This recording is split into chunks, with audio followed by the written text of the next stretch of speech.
একটি পুরনো শান্ত বাড়িতে একাকী একটি বিড়াল থাকত।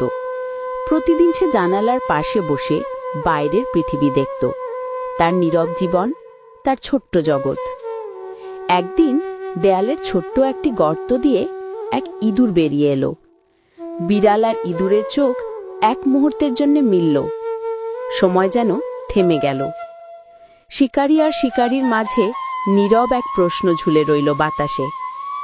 হঠাৎ আকাশে কালো মেঘ জমল। শুরু হলো প্রচণ্ড ঝড়। বৃষ্টি ছাদে আছড়ে পড়ল।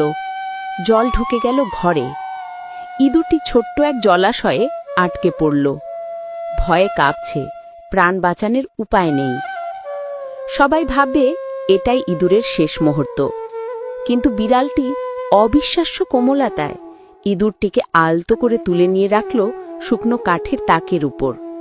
ঝড়ের ভেতরেও জন্ম নিল এক নতুন সম্পর্ক।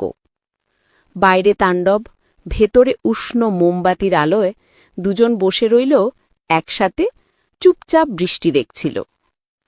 ভয় আর সন্দেহে ভরা এই পৃথিবীতে কখনো কখনো সত্যিকারের বন্ধুত্ব সবচেয়ে অপ্রত্যাশিত জায়গা থেকেই জন্ম নেয়।